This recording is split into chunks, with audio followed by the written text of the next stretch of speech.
Yeah, almost. Hey everyone, here we are, live from Beyond Plastic Pollution Conference. We're live, Tim. That's right. We're here with Tim Silverwood of Take 3. Hey Tim, how are ya? Hey, I'm great. How are you? I'm really great, thanks. So Tim, you've been speaking a lot at the conference, emceeing as well. How's the conference been for you? I think I'm like everyone. I'm buzzing because, you know, you feel we've been operating a little bit in isolation. We haven't really had this forum to communicate all the great work that we're doing and the changes that we want to see. And so now it's here. It's quite a really it's a bit surreal, to be honest. So I'm chuffed. 2 days down, 1 to go, and it's been really good. Yeah, it is inspiring. Not just hearing about the science and the data that's coming out to support all of this activism and work we've been doing to try to reduce plastic pollution, but also just seeing the response from people here, the new products, the innovation, the design.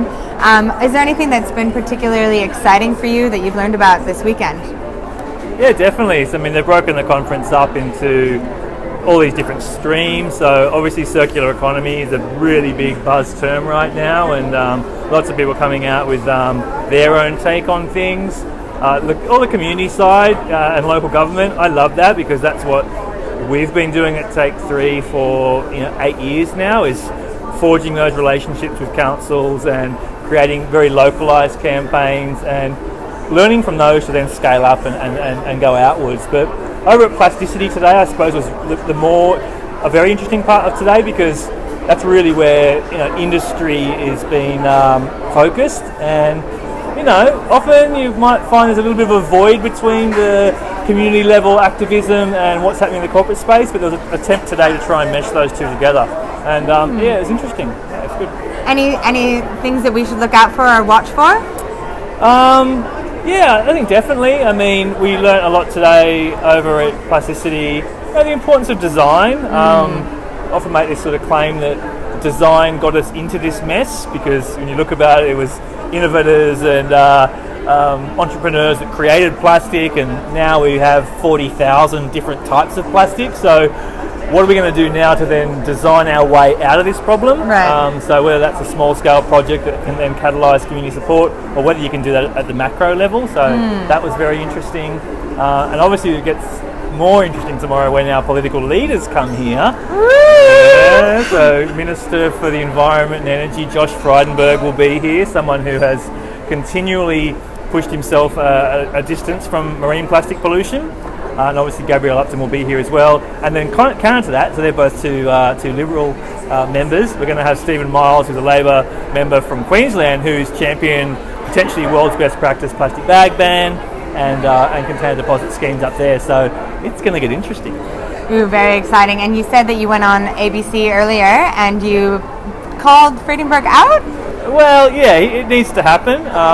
Just sort of saying, look, at this conference we had the Minister for Maritime Affairs from Indonesia come to Sydney to share a dozen different plans and programs that they've established to counter marine plastic pollution, including a national response. And so to be here with a country like Australia, with all the assets it has to be a leader on this issue, with a government that doesn't want to have a national plan of approach, it's embarrassing. And so I did sort of call him out, and they said they're going to try and get Minister Frydenberg on the news tomorrow to say something. So whether it eventuates or not, I mean, these guys are good at getting themselves off media as well as they are getting themselves on media. Oh, well, awesome. That's so great. Thanks for calling him out like that. It's true. I mean, to see Indonesia, which granted has a very severe waste problem, but for them to be taking so many incredible measures to reduce it is inspiring. And it's a little bit embarrassing to be here in a fully developed country and just still struggling to get a bag ban in place. So thanks for that. No and anything that you guys are working on at Take 3 that you want to share? Look, I mean, our two main approaches at Take 3 are schools education, so we're always looking for ways to expand our reach in educating young people. So if you're an educator, or if you know of any opportunities to get ourselves out there reaching more schools, then let us know. The other main frontier is our sort of citizen science. So people all around the world are doing micro cleanups now. They're picking up spontaneously bits of rubbish, and we salute you, thank you. But how good would it be if we could actually start to get some of that data back? And so we're going to run our summer campaign again this year. Pick it up, snap and share it. Which is just about sort of laying out your trash on a flat surface so we can easily see each item. Take that photograph, upload it to us, tell us where you were, how long it took, how many people, and we can use that data to understand more about the problem, which, I mean, we know there's a problem, but the more evidence we can channel immediately back to the perpetrators, the more we can make them do something about it. That's great. Everybody, please get on that. I'll put information about that campaign in this little video so that you can participate.